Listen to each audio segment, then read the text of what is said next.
And now I'm going to hit this. I am just a man in recovery doing my very best to share a positive message of love and hope to anyone out there struggling. My name's Danny Shannon. I spent 17 years in the pain, hurt and misery of active addiction, heroin, meth, crack, anything you could get your hands on.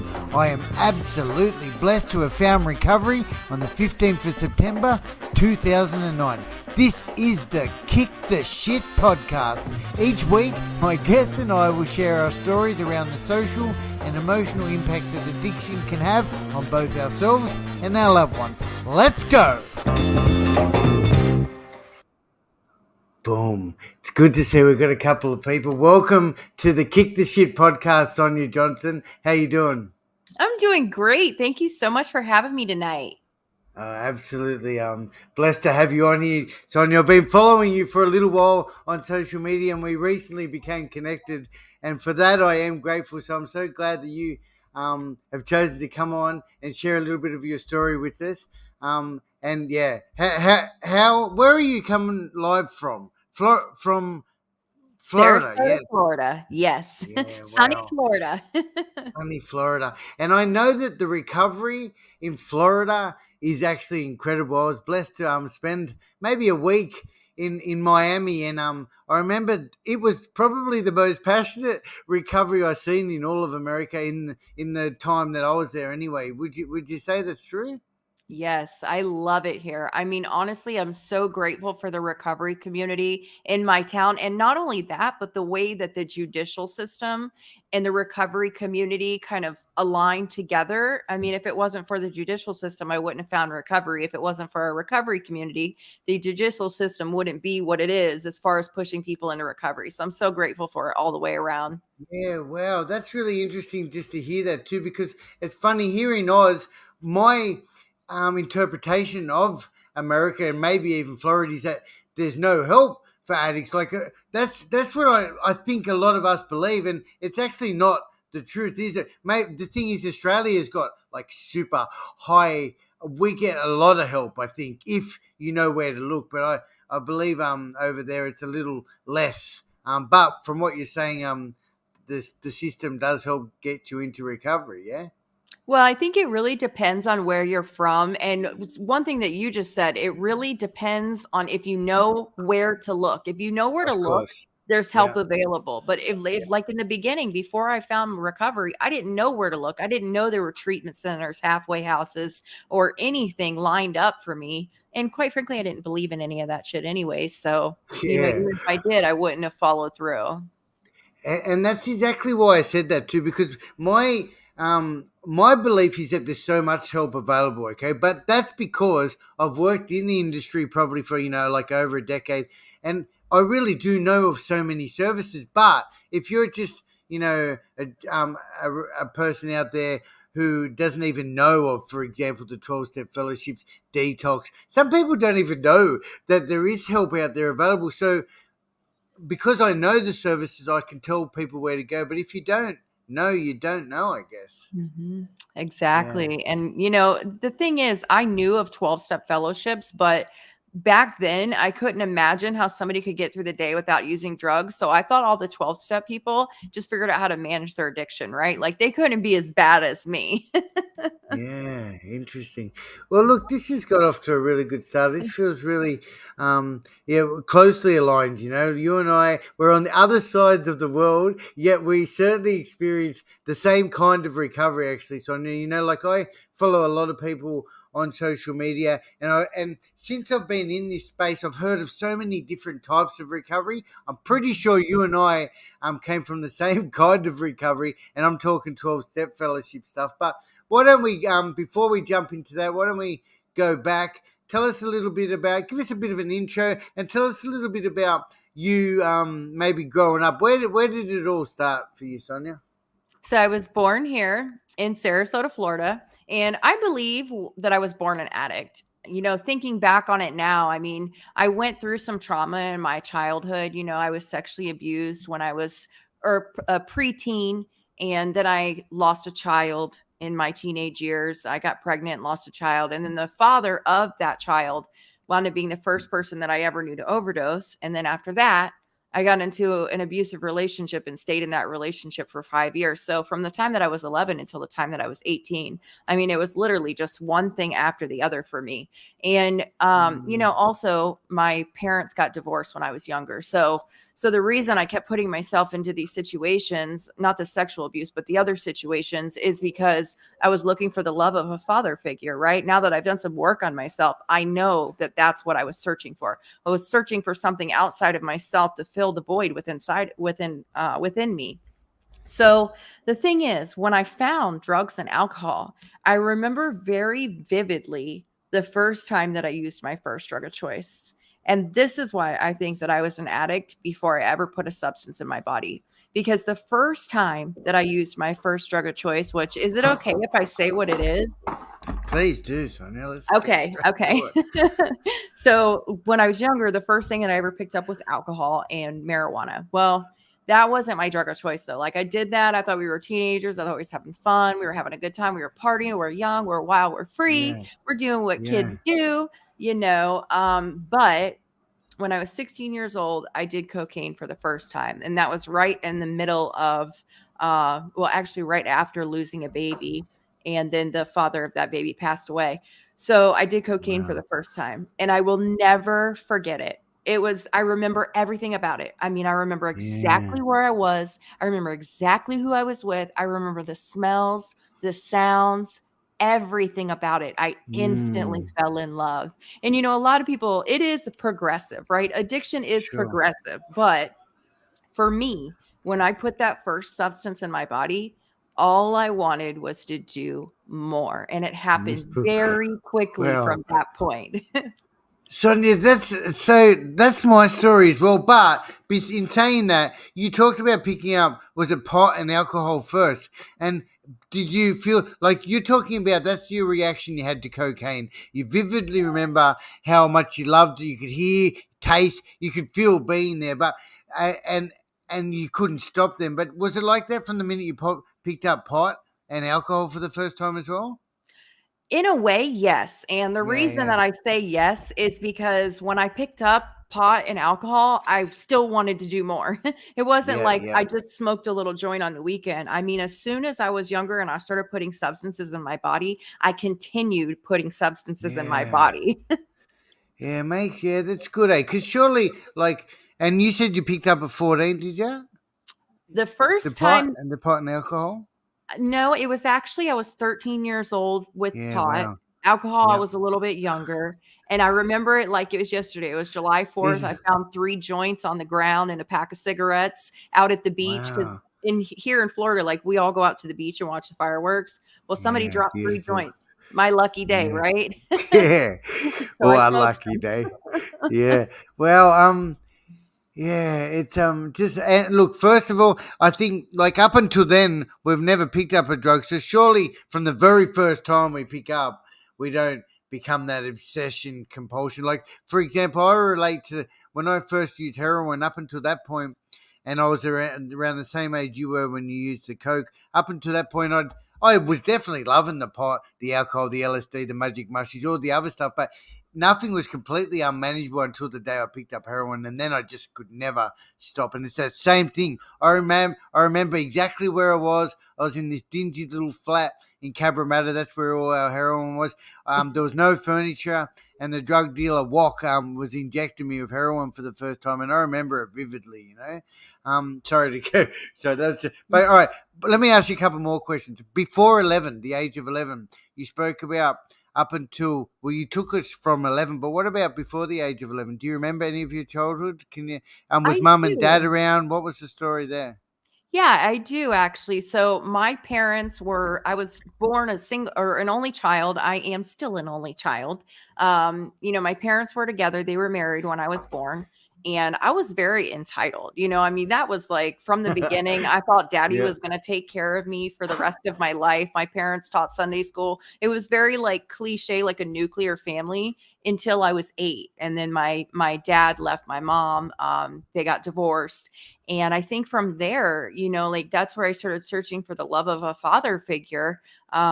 my dad was there for me financially and, as much as he could be, but not really the way that I needed him to as a young girl at that age. So I was looking for somebody to give me the attention and the love of a father figure, which is what happened with the guy that sexually abused me when I was younger. He was my stepdad, and he gave me attention and affection that I wanted from a father. And actually, what I haven't mentioned is that those three joints that I found on the ground at the beach, I was with him when I found it. And he smoked with me for the first time that I ever smoked. He gave me my first cigarette and my first other substance, which I usually never say the name of, but I will here. It was ecstasy. He gave me ecstasy for the first time. And what I know now that I didn't know then is that he was grooming me, right? So he would give me drugs, and then he would keep the secret from my mom. And then one night he bought me some ecstasy, and he came in my room and he sexually abused me. And when that happened, I was very confused, because I loved him. I wanted him to, I wanted that attention and affection that he was giving me, but I didn't like what he was doing, so I was really confused, and I wound up telling my mom about it. And that's when I started hanging out outside of the house, which is really where my addiction kind of started progressing more, right? I didn't want to be at home, so I started hanging around this guy. I got with the boyfriend. That started my cycle of looking for men. So I got with the boyfriend who wound up getting me pregnant, and then he wound up dying. I was with him for 4 years, so I said that part very short, but he was my first love, and he got me pregnant. I lost the baby. Within a few months, he passed away. And he was an alcoholic, so he drank one night, took 1.5 pain pills, just so happened to be 1.5 oxy 80s back in 2003, and he passed away. So, my childhood, I can't say it was really bad. It was really when I started to, at that age where I was becoming a woman, that's really where it started to get bad for me. Wow. Sonia, I hear you saying this stuff, and like it really hits me, like, because I got this beautiful 5-year-old daughter, um, and ever since I've had her, actually, like, hearing that kind of stuff, and especially from a woman's perspective, it really, like, I can't, like, it hurts, And so first of all, I just want to say I'm so sorry that you went through that, and there's so many more things I want to touch on. You said you firstly, let's touch on this because this is important. You said you told your mum. That's really an important thing. Like, how long did it take you to tell your mum? And I know often people don't tell their mum, so I want to definitely capture that bit. Share a little bit more about that, please, because that's so important for anybody out there, maybe going through something similar. Please Mhm. speak up. But yeah, Yeah. go I would tell love to us say about that I that. told my mom right away, but I didn't. It Yeah. took me a few years before I was able to tell my Okay. mom about it. And when I did, I would like to say it got better, but it didn't. I mean, I Mm, feel like my mom just, I don't know, but not much changed. And that's why I didn't want to be at the house anymore. I don't hold my mom accountable for that because it's just where she was at in her journey at that moment in time. It's really hard to wrap your head around. wow. This is 25 years ago. So it's very hard to wrap your head around that. And back in that time, I think it was a lot more swept under the rug than it is today. Did Um, she? so Did she not? Did she believe you, Sonia? What can we? Is it okay? Do you feel comfortable talking about this? I know this is quite deep, isn't it? Did Yeah? Do you want? Should we just move over this one? I do think she believed me, but I also think that she was in denial a little bit as well. I think it was both. And they didn't break up right away. So that's when I decided I didn't want to be at home anymore. And I started hanging around the boyfriend's house, which was the party house. And that's where Yeah, everything sure. happened. I mean, I was just escaping. I feel like from that moment and beyond, I was just escaping. Yeah. Well, okay. We'll come back to that at the end because I'd love to hear maybe if there's anything you could have thought you could have told somebody else. Hmm. All right, but another thing I want to mention is, like, I've seen your story. You have a really tragic, like full blown addiction to recovery story. And the reason I'm bringing that up is like you talk about the first 11 years of your life being kind of okay, and I think that's an important thing to highlight as well because often I remember when I first entered, let's say, drug and alcohol recovery, certainly 12-step recovery, I compared myself to a lot of other people, and I used to think maybe I wasn't. Not that I didn't think I didn't belong or I wasn't bad enough, but like, and we always, or I always compare it to my childhood, like what I very first grew up with. And Mhm. mine was kind of all right. I had this criminal dad, but I had this beautiful, loving mum. So, yeah, I just want to highlight that it doesn't really like, isn't it? It's just like the literature says. It Mhm. doesn't matter who our connections were, how much drugs we use, how much we didn't fucking use. All that matters is when I picked up a drug, I didn't fucking stop. And Mhm. you kind of relate to that too, huh?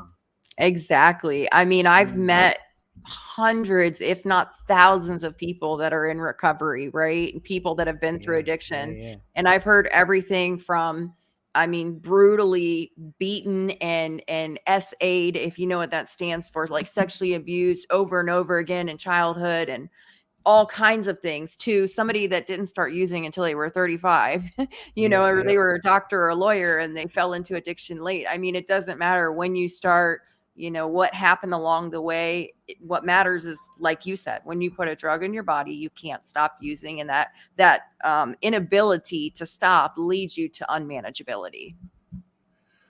Is it a family disease?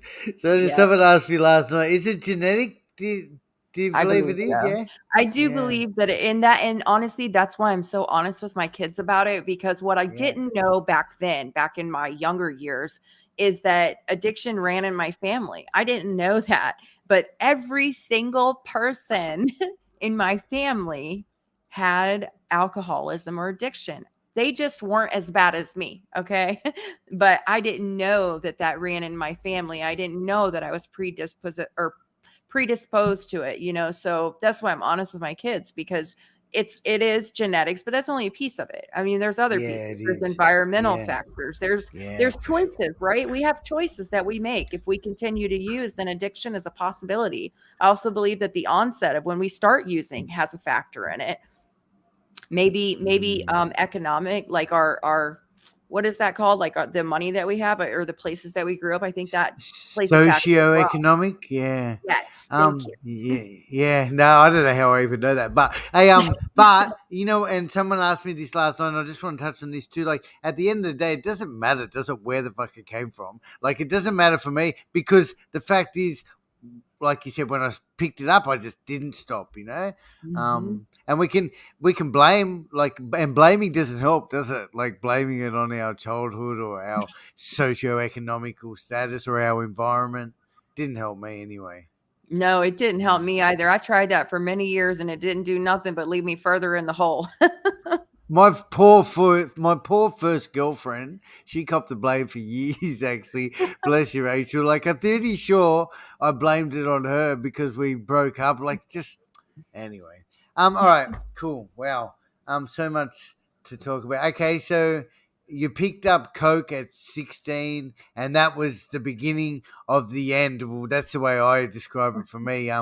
Take us from there if you don't mind, Sonia. Well, it would be a long, painful road until the end from there. I mean, it was literally Yeah, sure. 18 years beyond that point in time until I finally found recovery. But, the abusive relationship that I was talking about a few minutes ago, Yeah. the guy that I was with, he got me to smoke crack, right? And that is where it went from, like you were talking about with the heroin dealer, when things just went bad fast. And that's pretty much the same. Like, we started smoking crack. I was addicted to crack for 8 years. And, that wasn't my last drug of choice. I had other ones after that. But so I was with this guy, and he told me that if I ever left him, I'd never be with anybody else. He's physically abusive, mentally abusive, emotionally abusive. I mean, he was just all around. I belonged to him, and Yeah. he had total control over me. And he told me everything was my fault. And I believed him because he impounded that into my head so much that I finally started to believe him. Well, so we were stealing to survive, right? You know how it is when you're in your addiction, you steal to pay Of for your course. habit. So Yeah. we were stealing flat screen TVs from Walmart. Do you guys have Walmart over there in Australia? No, we don't. We've got similar things, but everyone in the world knows about Walmart. Like over here, we know about Walmart. Like we watch it on television in crime shows. Usually, so many crimes happen to Walmart car parks. But yeah, go on. Sorry. It really does. Walmart is Yeah. okay. Yeah, but we were stealing flat screen TVs from Walmart and we were doing it on a regular basis. Like we would hit up the Walmart like once a day, every other day and steal a flat screen TV. Well, needless to say, eventually we got caught, right? And the day Yeah, that fancy that. I say we, but on this particular day, he got caught. Yeah. And I knew when he got caught, he wound up doing some jail time. And I knew when he got caught, this was my chance, right? If I was ever going to Yeah. get away, I needed to get away from him right then and there. So Yeah. I Right. wound up hooking up with a guy, right? He went to Of jail. I course. hooked up with a guy. Yeah. and Yeah. and we decided to run away together to Georgia, which is, I mean, the next state over, right? That's where Ah, his family's yeah. from. The Yeah. guy I Yeah. ran away with The is new my guy. yeah. Oh, oh wow. Okay, cool. Well, look, I know that's actually a beautiful I see you're always documenting that story. So that's what that's maybe the best choice of your life Yeah, for sure. to Yeah. run away. Okay, cool. Yep. Yeah, so our plan was to run away to Georgia and to get off of the drugs, right? Because geographical changes will fix it. I'm not the For sure. problem. It's the people. The people 100%. around me are the problem, right? Yes. Yes, definitely. So we moved up to Georgia, and the person that we moved in with was on bond for manufacturing methamphetamine. Where did you find this person, by the way? Like, what do you mean the person you moved in? Was that just like It was a my rent husband's share dad. thing? Ah, It was family. Keep it in the family, huh? yeah. Yeah, right. So Oh, bless him. Wow.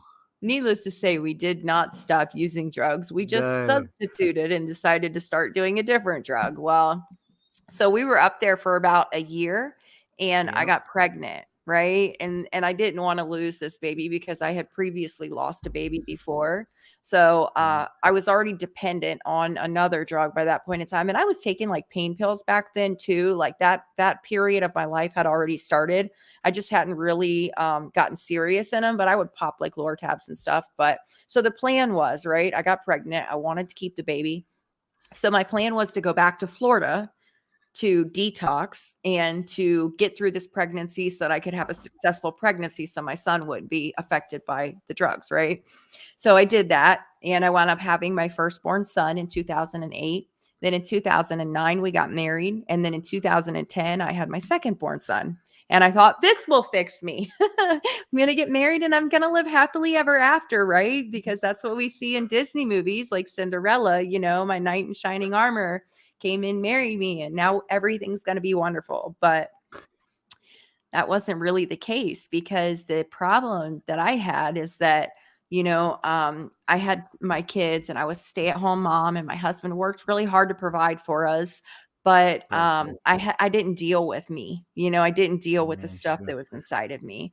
And Yeah. that was the problem. So I did it for a while, right? I mean, I don't know about you if you can relate to this, but I think as addicts, like we all go through periods of our addiction where we're functional, right? Where we're getting away Yeah, with it, sure. where everything seems like it's okay, where we think we're doing it okay. Well, Well, um, Sonia, that with that, like, no, I don't exactly relate. I was a mess right from the beginning, but like I do wonder, like how like, and I'm sure you played it up as well because I'm sure your level of manageability wasn't probably manageable, but like I do wonder how the hell do you manage to get married in addiction? Like how. Tell me about your what was your wedding night like? Did you just get on it? Like were you using? well, it's funny you ask, actually. Yeah, So right. Okay. on my wedding night, we got married, Yeah. and then Yeah. after we got married, we had a hotel room that we had already reserved. We went downtown and bought 10 bags of heroin on the way to the I knew it. I knew it. See, that's your manageable. That's so manageable. Buying 10 bags of what? Heroin on your Yeah. wedding night. Now that Oh I my think about goodness. it, Yeah. I never even Yeah. remembered that until you just asked me. So, yeah, Yeah. I There guess you we were a go. little unmanageable. Mm. Yeah. Nah. Look, I see. So So really, like, because often we think we're different in some capacity, and then like you just kind of prove that we're not. We're just the same. We're just as messy. But yeah, that is pretty impressive, and good on you guys for because maybe that was like even meeting him, running away with him. What's his name? Stephen. Stephen, yeah. You meeting Stephen and then running away with him, that might have saved your life for a lot more drama coming. And then you Yeah. managed to get married to Stephen. You've had two kids as well. It's pretty impressive. Mhm. And all right. And I know, I think there's more story with the kids Mhm. after that. But yeah, good. Thank you for sharing all this. This is all very interesting stuff. And I think a lot of people out there in active addiction, like for me, mine was very messy. Mine was from the time I sort of started going to jail, I did have my mum kind of looking after me in the background, but it was very messy, like I wasn't able to keep jobs and yeah, but I certainly didn't get married. I don't It was 17 years of the pain, hurt, and misery, but I was also stoned that whole time, so it was kind of all right a lot of the Mhm. time too. But all right, sorry, let's go back. So, yeah, wow, the marriage. You got married? Yep. Mm, Yeah, so, and now that like we've talked about this, I think what yeah. it was I went through a 6-year period, right?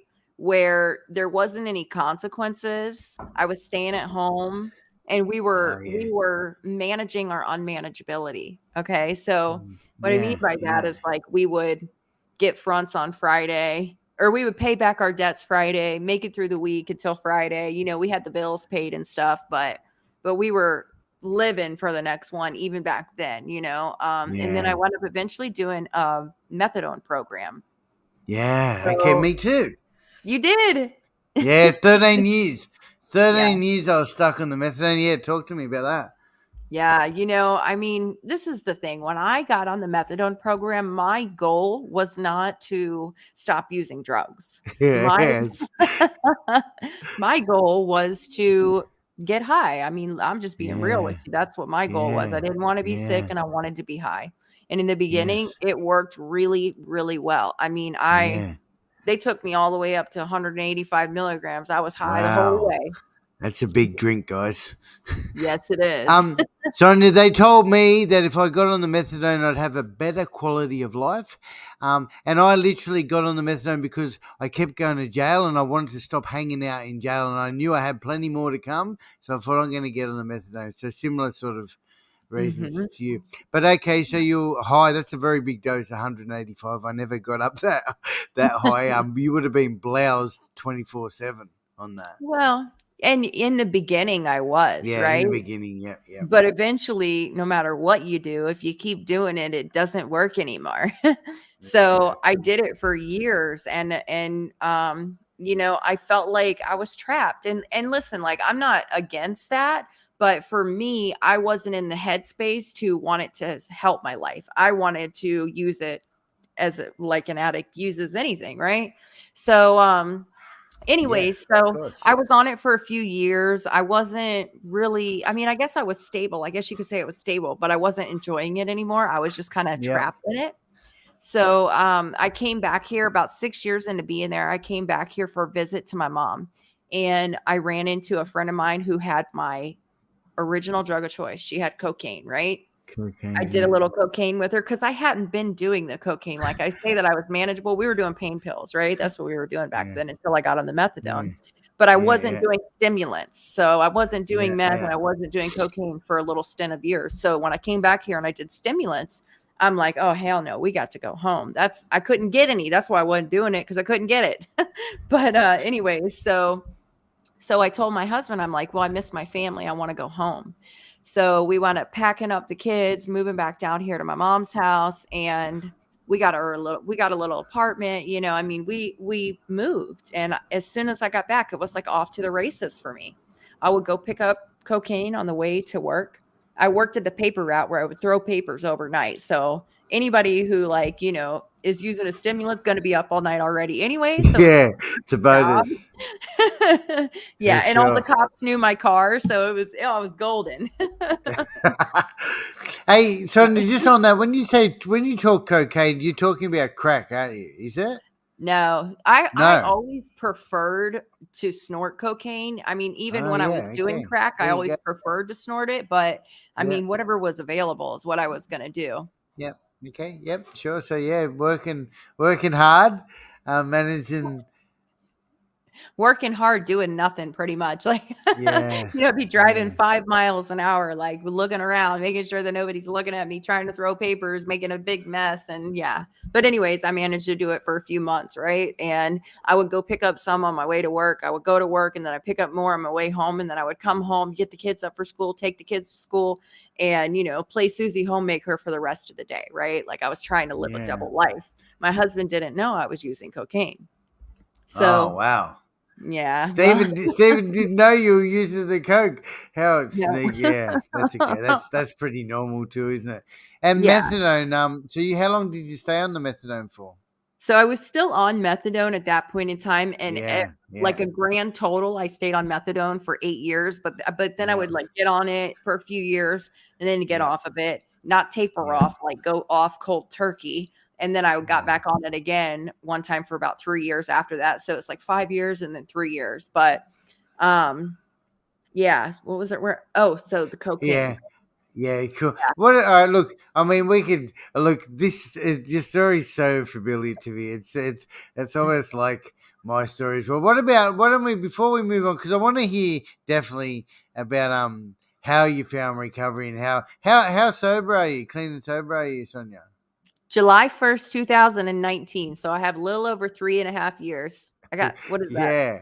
42 months, 43 C- months. I'm counting. Congratulations. That's so awesome. Before we jump into that part of the story, what was your lowest do you reckon throughout all that 19 years of addiction that you mentioned? What do you think was your Yeah. lowest point through that? Yeah, honestly, I mean, it got really bad at the end, right? Like with the part of the story that I was just telling you. I mean, it was bad, but it wasn't bad, and I wasn't Yeah. at a point where I was ready to stop by any means. I was just going to keep going and figure out a way to make it work, even though I was Yep. driving my life into the dirt. So Yep. what happened is in 2017. In 2017, my husband got endocarditis from using. By this point in time, we were using straight up IV and heroin all the time, all day long. That's all that we did. We got Yep. drugs, we used drugs, and we found ways to get more. That was all we did. Yep. So eventually, he wound up catching endocarditis from that. He had a staph infection that went through in his blood, and it got into his heart, into his lungs, and into his kidneys. And it was supposed to be 42 days of antibiotics, but it wound up taking 6 months. And the reason why is because every time he would start his treatment, he was an addict. He wanted to use. They wouldn't let him use at the hospital. So every time he would start his treatment, he would leave the hospital a few days or a few weeks later, and then he would have to go back because as soon as he used, he would get extremely sick, like double pneumonia in his lungs. I mean, he would get really sick as soon as he used, and he'd have to go back to the hospital. So, it was just this cycle. And eventually, after several months, he wound up staying at the hospital long enough to get the IV antibiotic treatment. But it was bad. I mean, the infection, the antibiotics caused his kidneys to go into failure. So he was also on dialysis, and it was just really scary. I thought he was going to die. I thought my kids were going to grow up Yeah. without a dad, and it was probably the scariest time of my life. Um, and that led me to my darkest, deepest rock bottom, right?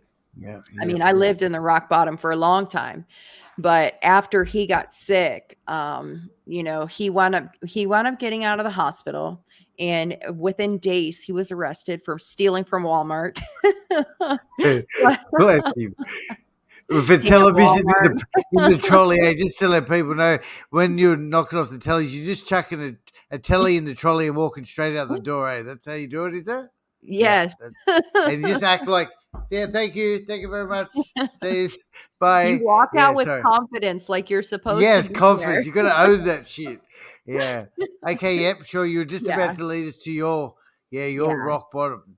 Yeah, so he was in so he went back to jail, and he wound up taking something called comprehensive treatment court, which led to him eventually getting clean, but it wasn't right away. So we were separated for 2 years, right? That Yep. happened in 2017. Well, we didn't get back together until 2019. So from 2017 to 2019, a woman in active addiction can get a lot further than a man in active addiction, right? I still had to Yeah. support a pretty heavy habit. Sure. Yep. So it was all, all bets were off. Like, it didn't matter what I Yep. had to do. It didn't matter Yep. who I had to screw. It didn't matter who I had Yep. to rob. It didn't matter who I had to lie to, who I had to hurt. Like, nothing mattered anymore because 2018, I wound up getting in trouble. I got arrested for 4 felonies and a misdemeanor, and I wound up getting put on probation. Well, I tried to falsify a drug test in the probation office and I got caught. Well, when I got caught, my probation officer called the Department of Children and Families on me, and it started a judicial case plan. So not only did I not have my husband, but now I didn't have my kids. And, I couldn't Mm, go anywhere. Nobody wanted me around because I was going to either lie to you, steal from you. I mean, I was going to do something to you because you in yeah. some way or another could benefit me so I could get my next fix. So it just got really bad. I mean, it was really bad. The end of it, I was literally living with this guy, and I mean, for lack of better words, he was a Satanist. He would practice in witchcraft, and I was terrified. I was seeing demons. I was hearing voices. I mean, it was scary as hell. The scariest thing I've ever experienced in my life. It was really dark. That's what I mean. It was really dark, right? Yeah. So I was running from the law, right? Because I got caught with probation. They wound up letting me out, but I couldn't stop using, so I violated my probation. I went in and out of jail for a year. From 2018 till 2019, I was in and out of jail. Well, so I wind up in this shed, right? With the dope dealer, the Satanist dope dealer, and we're living in the shed together with no running water, no food, no shower, no toilet, no refrigerator. I mean, legit, it's a bed in a shed behind somebody's trap house, and they're dealing drugs out of the house. I'm living in the shed with warrants for my arrest, right? So the reason I tell you that is because that's where the insanity of my disease led me to. That's where I thought I wanted to be because that's where my drug of choice was. Yeah, it was Twisted, bad. isn't it? It was Yeah. bad.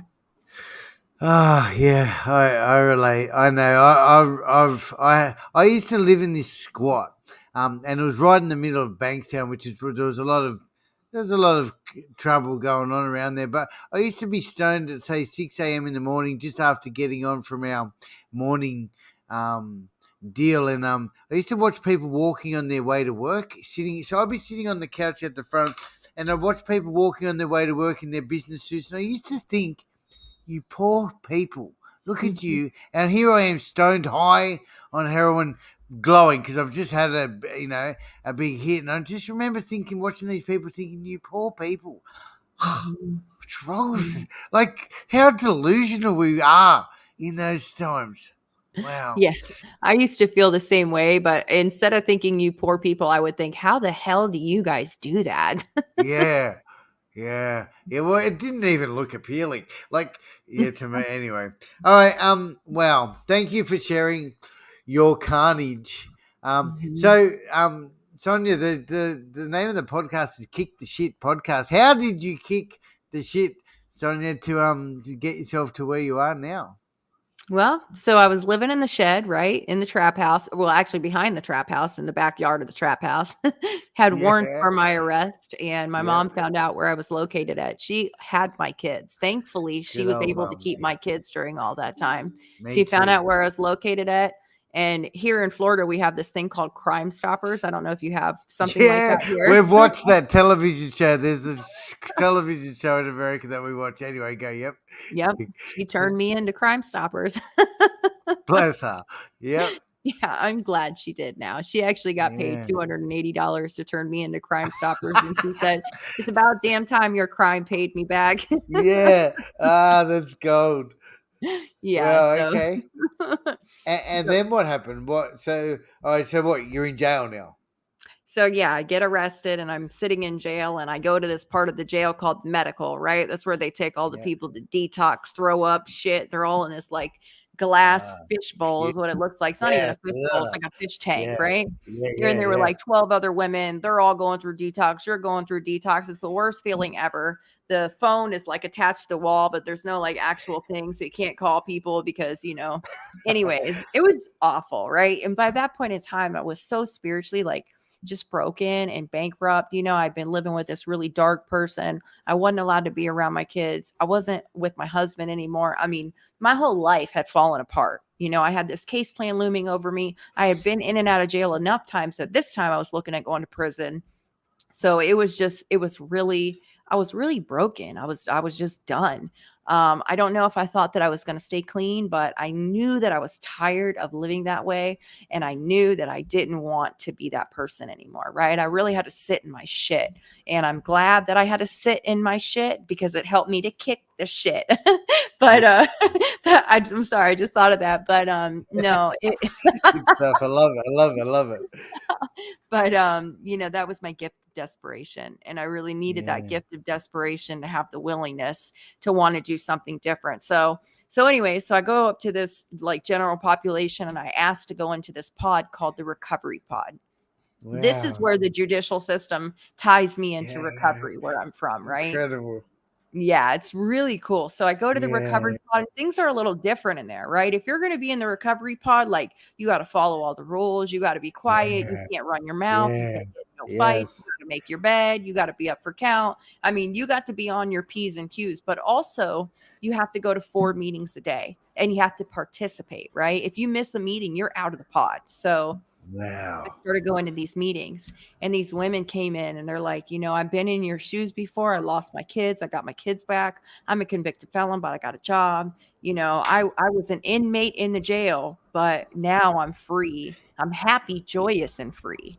And if you want what we have, it's available to you, right? So that's really where the seeds of hope started to be planted for me. And I remember sitting in that jail feeling more free than I had ever felt in my entire life. And the freedom that I felt while I was sitting in the jail was freedom from active addiction. I was finally free to not have to get up and use the moment I woke up or make sure that I had dope before I went to bed. I was finally free from that. Although I was still in the obsession, I was still there, but, I was liking the way that I felt, and, I'm an addict, and if I like something, I want more. Give me some more. I'll get three of them. Yeah. So, I was liking the way I felt, but as I said, I had this case plan. It was looking like I was going to prison. So one day I'm in a meeting, I get a call from my public defender, and they're like, with the amount of points that you have, because we have a point system, right? Like every crime that you commit is valued at a certain value of points. If you have over a certain number of points, you go to prison. So with Yeah. the amount of points that I had, I was looking at 20 and a half months in prison. So he calls me on the phone. He's like, listen, we're going to take this offer. He's like, if we don't take the offer, you're looking at up to 20 years. So we need to take the offer. So that was the plan. I was going to take the offer. Well, Yeah. as I said, I was in a meeting when that happened. And I started telling the woman who brought in the meeting about my conversation.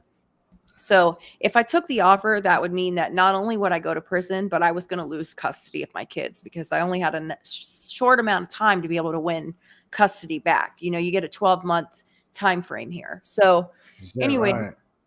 so I go to court the next day, right? And I go through all these holding cells on the way to court, and I'm in the last holding cell. And I just remember all the other girls had gone out before me. And I just remember closing my eyes and saying, God, if I'm going to go to prison and my mom's going to raise my kids, fine. I feel like I deserve that anyways. Maybe they'd be better off without me.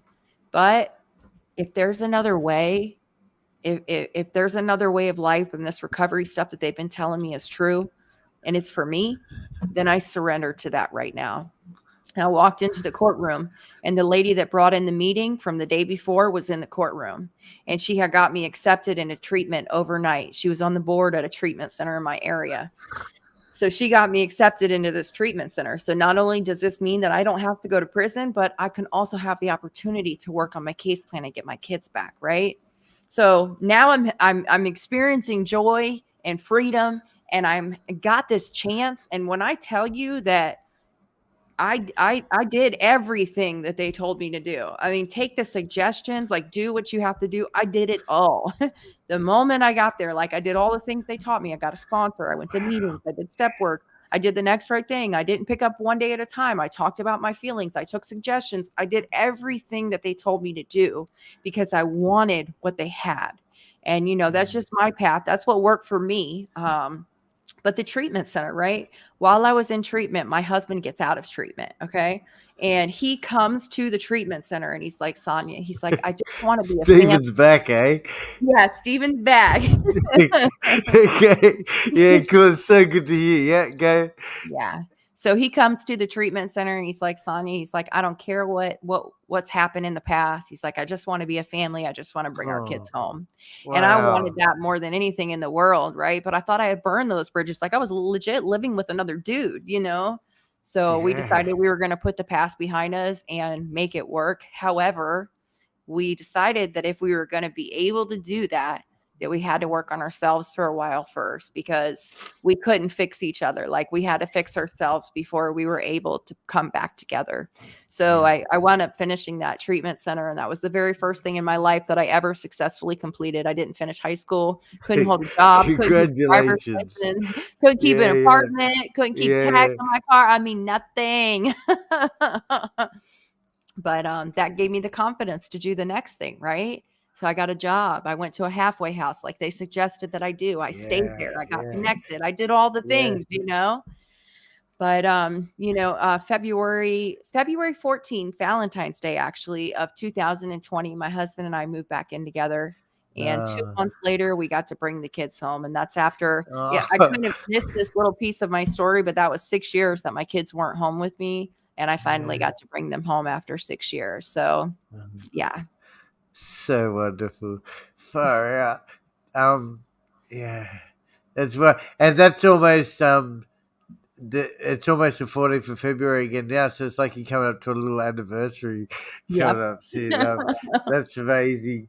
Look, it makes me so happy to hear that story, and I know a lot of mums and women out there who lose their kids, and I've got a few people in my network who have got similar stories, and I think it's such a beautiful story of hope that we can get our children back. And look, let's also acknowledge, I'm sure you're still picking up the pieces from some of Mhm. that time too. I understand that, Yeah. like, it's not that simple that we just get Mhm. to restore things. There's Yeah. It's an ongoing journey, isn't it? I'm so glad that you said that because I would love to say that my kids came home, they were happy, it was like a fairy tale, but it was not. They didn't trust me. I'm the mom that stole their money out of their piggy bank. I had to prove that I was going to be the person that I said I was going to be. I Yeah. had to learn how to communicate with my husband again. I had to earn my family's trust back. I had to learn how to be present instead of trying to be perfect for my kids and how to not parent out of guilt and allow them to feel however they feel and accept responsibility for my actions. And do you know what, Tony? If you don't mind me saying this, like, it's still pretty early days, isn't it? Like, Yes. it's like and just my experience is like things just get so much better. I'm very blessed. It's been 13 years, 4 months, and 20 days in recovery for me, and I just remember thinking back, say at three and a bit years clean. Oh, I held on to that idea that early recovery was 5 years because I was still Me like I too. had so much growth to happen. It was so difficult. It was beautiful too, but I just wanted to share that with you. Like, it just reminds you that, like, it just gets better and better and better if we keep working our ass off too, Sonia. Because I also heard you say that you did everything different, and so did I. Mhm. You know what I mean? Like, this doesn't. I love that saying. Is it something like, recovery and this life isn't for people who want it or need it. It's for people who do it. That's right. And like, so a lot of action and hard work needs to go in, but yeah, there's amazing things coming. I Yeah. believe that for Yeah, I you and love your that you said children. that. That's so true. I mean, I feel like my head hasn't quite popped out of my ass yet, and I don't know if you guys have that saying over there in Australia, but your head Yeah, don't pop out sure, of your ass we for get 5 that. years.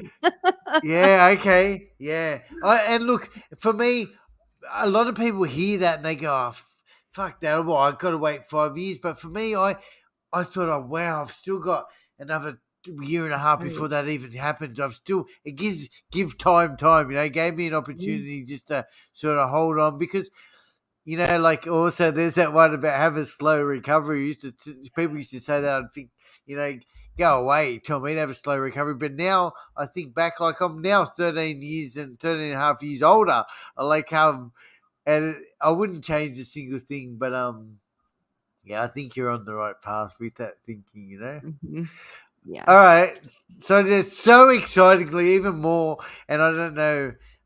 For me, this is really exciting. I know that today, um, you have like a really big social media presence. In fact, I just want to share this with the viewers. Going back about 4 months ago or something, Sonya was doing lives, and she still does do lives. Guys, check her out, Sonya Johnson on Facebook. But people Mhm. used to tag me in your lives, Sonia, and they used to say, Danny, you have to meet Sonia. And I think and look, I know sometimes the engagement's so crazy, but and sure enough, then one day you and I connected, and here we are today. But on that note, like you've got a big presence on social Mhm. media, and I know, and I want to share this for a lot of other people out there. Like, how powerful is it when we get to tell our truth and share our story? So many people benefit from it. So I'd love to just tell us a little bit about that journey and maybe how other people could do the same. Because your story, you've blown up in 12 months, yeah? More? Yes. Less? Like Um, 260,000 followers in mhm. how long? It's maybe been a little bit more than a year, but it's Sure. Yeah, really, yeah. like, blown up in the last year for sure. Now when I look back on my Facebook memories, I can see, like, some of my first videos popping up, so Yeah. it's been just Yeah. a little over a year, but it's been Yes. absolutely amazing, and it's I crazy. know. I find it a great honor and a great responsibility as well, Yeah. to be the person that number 1, to be authentic, but number 2, to walk the walk and not just talk the talk. I find it a great honor and a great responsibility.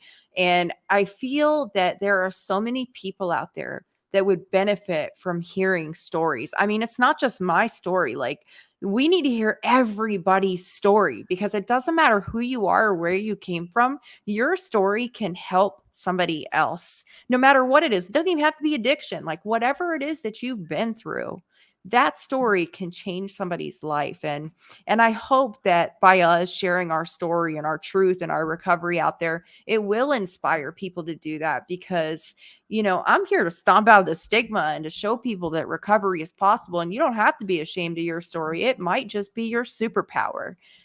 But it is pretty cool how it's happened. I mean, I just started sharing my story and it got bigger, like it blew up, and I consistently post Yes. every day. I think that's a Good. big piece of it too, right? Like every Yes. single day you got to show up as your authentic self, and sometimes you're going to fail, and that's okay. I mean, that's life, right? But just keep showing up and connect with your audience. I think that's a big part of it too, but anybody can do it, and I highly encourage anybody to do it. We need a whole army of people who are willing to share their story. You touched on break the stigma. That's what, like, we don't realize when we start doing it that that's what you're doing, is it? But, like, well, I don't know if that was the case, but I know, Mhm. like, when you just said that, that's probably the most prominent thing that you are doing is you're helping, I believe, give other people a voice and to feel confident and to break the stigma and to speak out. Because the more we talk about this, the closer we are to maybe a bigger community solution as well. But Mhm. also, a problem shared is a problem halved. And when you tell your truth, and certainly if you can share somebody else's journey, the feedback from those people must be incredible. Have you received positive feedback from other people? Sonia, tell me a little bit about that. Yes, I have. Yeah, And you know what? Let's say 95% of the feedback that I get, and it's yeah, overwhelming. Honestly, it's yeah, overwhelming. 95% of the feedback I get is absolutely amazing and positive. And I've had chances to connect with family members of addicts, children who've lost their parents to addiction that I've connected with and literally cried tears with. I mean, I've had some really amazing connections from doing this, including you, right? I mean, we yeah, connected from yes, this. Like I've definitely. connected with. Yeah, I mean, there's been so Yeah, many amazing people along the way, and, sometimes I get negative feedback, and that's okay yeah, too. I mean, when I see stuff like that, I'm grateful that they don't understand, and I hope that they don't have to, but I'm here speaking out and speaking loud for the people that do understand and the people that need hope. yeah, yeah. The negative feedback. It's the world we live in. Eh? It's life, isn't Yeah. it? Like, and at the end of the day, you need a bit of negative feedback to keep you on your toes and keep us moving forward. And it's just life on life's terms, isn't it? You know. Yes, it is. So incredible. I look. You are consistent, absolutely. And my experience in doing this stuff, in sharing our messages, we need to keep consistent. And like I think you said, if something doesn't, like, we learn as we Mhm, continue moving forward. And but persistence and consistency is a huge part of mhm, that. Well, Sonia, we've got so many I'm sure comments and questions that people would love to ask. But before we like, I feel like, is there anything else you want to add before I get your nugget of gold as well? But have we missed anything? Like, I know we explored the kids. You lost the custody of your kids and you got them back, and I think that's one of the most incredible parts of this journey, of course. And I love that when I mhm, asked you like your rock bottom, you kind of brought that up too. Like, of course that was. I'm sure for any mum, that mhm. would be the case. You managed to get married and you're back with Stephen, and I've seen some footage of his um the skin disorder. What do you call that? Endometriosis. Um, Endocarditis. It's a heart like, disorder. oh Mhm. yeah, right. I've Yeah. seen some of the carnage through your content as well. But yeah, so it's been but have we missed anything? I don't think so. I think we did a good job.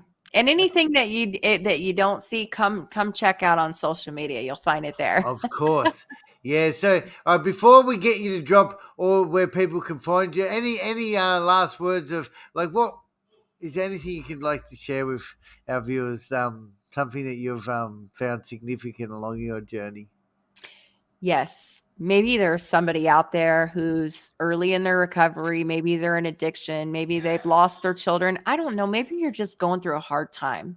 I just want to tell you that you are worth it.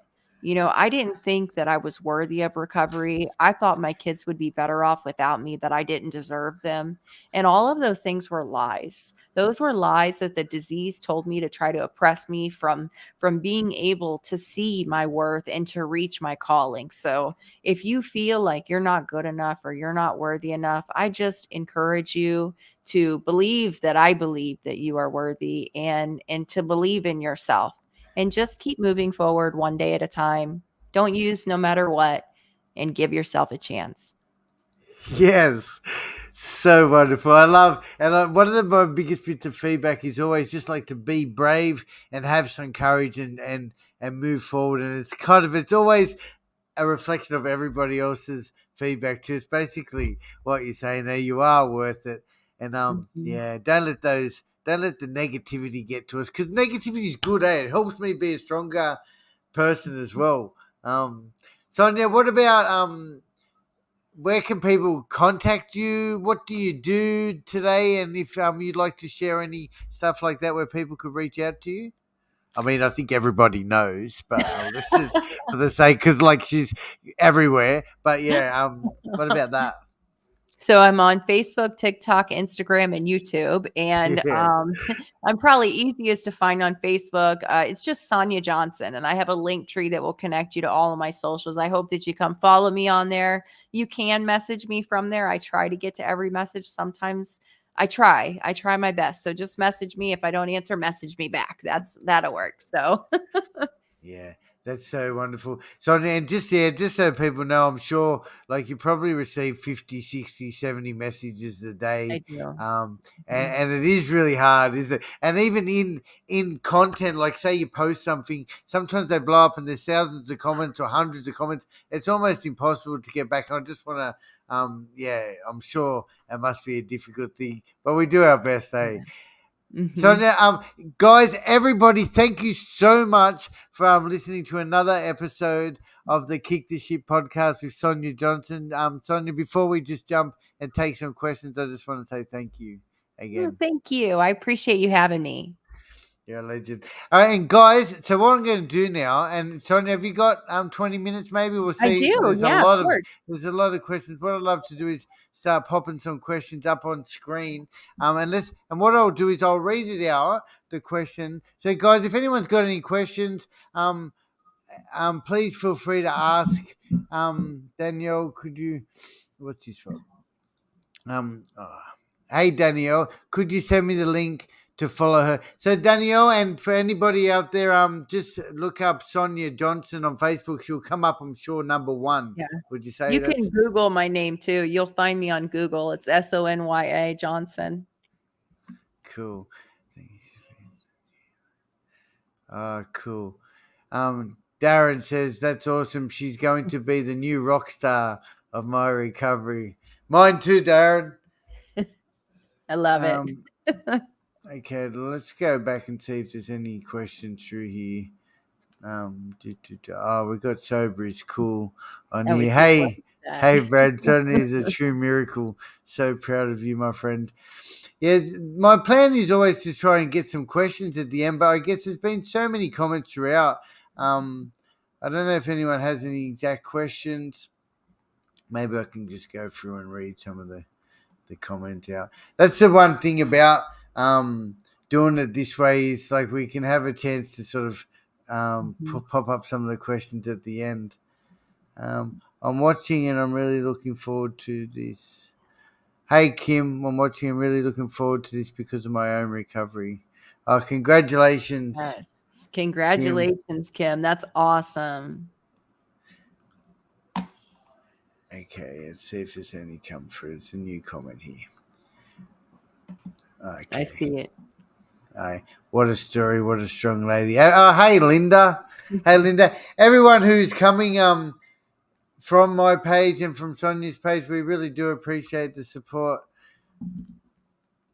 and encouragement. It's an absolute wonderful journey that we are on, sharing the message of recovery in this space, isn't it?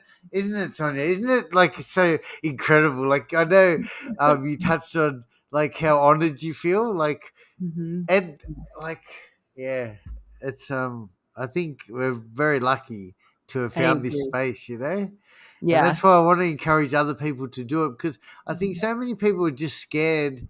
Like, and were you scared when you started sharing content? Take me back to that, the beginning of your. I don't know. Do you remember? Did you specifically have a day when you said, "I'm going to start doing this," or what? Yes, I do. Actually, Yeah, I had my mother-in-law down here, my husband's mom, and I was trying to show her how to use TikTok, and we made like a 2-second video of us doing absolutely nothing but sitting on the couch. But it opened a concept up in my mind, right? Like I should post a video. And I posted a question and answer video about addiction, yeah, right? yeah, yeah, And that video it didn't do really well on TikTok, but then I brought it to Facebook and it did really well on Facebook. So I made a couple more. But yeah, I will say though, I've told my story a lot, before I got on social media. And I think yeah, that that helped because I've been in like the detoxes and treatment centers and stuff in my area telling my story. So I knew my story and I wasn't ashamed of my story. I've talked about a lot of it. And I do believe that that helped. But I will say, if there's anybody out there that gets started on social media, like hit us up. We will support what you are doing. We will give you a shout out or a collab. Like I am totally open to teaming up with anybody who wants to get the message of recovery out there. yeah, absolutely. Hey, Hunter. Hunter's another one. Hunter, good Yes. to see you on here. Yeah, it's so true, Sonia, because it's really important to kind of collaborate and support one Mhm, another. Because I guess there's not that many people out there trying to do it, and all the support and encouragement we can get as we move forward is mhm. incredibly helpful. Um, what's this from? I have 15 I have 15 sobriety videos on TikTok under the name of Darren.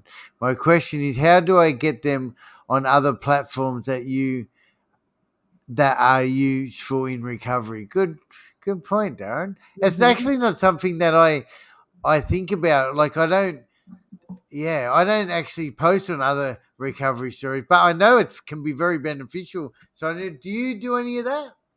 Yes, I post on well, do you only do Facebook? I do all of the actually what I do is I do what they call cross sharing. So I started on TikTok and then I put it on Facebook and then Yeah, on yeah. Instagram and then on YouTube Shorts. Yeah, I do that too, but I think maybe like what Darren's saying is that so maybe you've done that, Darren. But I know another way we can do it is, for example, I know Hunter versus Addiction. He's got a couple of pages. I can share my content on there to get and it's a Mm, good way to gain more followers and share your message. Do you do any of that? I've done it occasionally, and sometimes it kind of blows up, but it's hard. There's so much work involved in content creation, isn't it? It's a it full time really job, is. huh?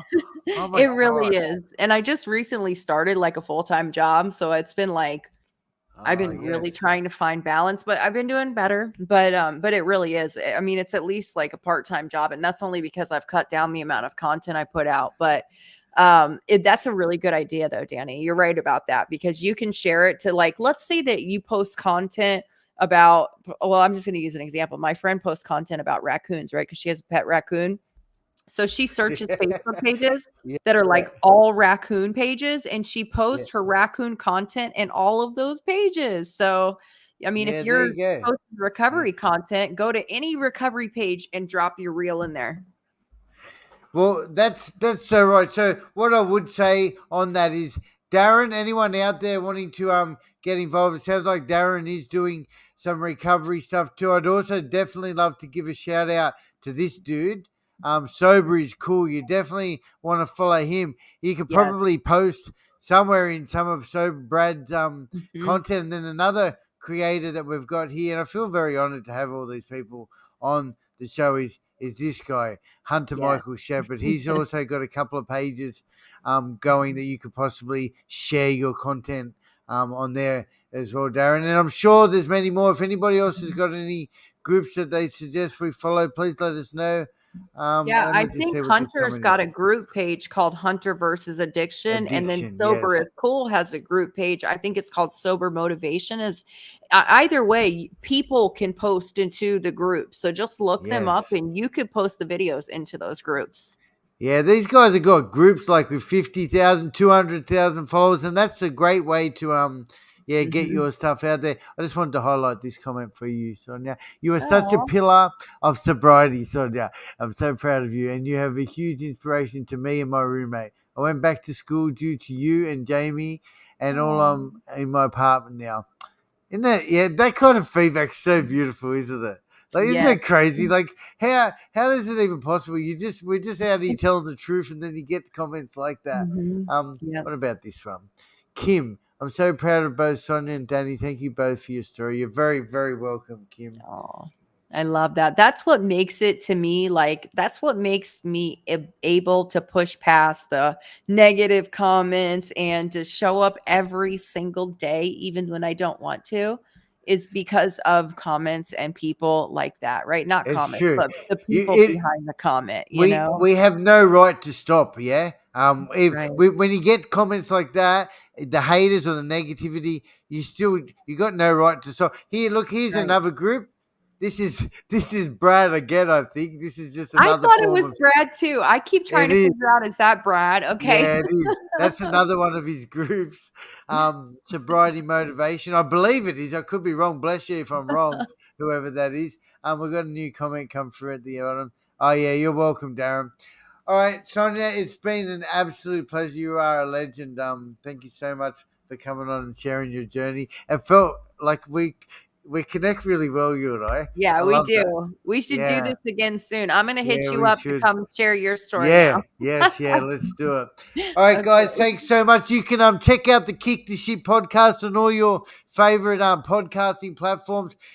So far this is just a live interview, but I will be cutting it up and beaming it up to Buzzsprout and spreading it across all the platforms. Any last words you want to add, Sonia, before we go? No, just thank you so much for having me. Thank you everybody for being on here tonight. All right, cool. Stay in the studio for a sec, Sonia. Bye, Okay. guys. Thank you. Bye.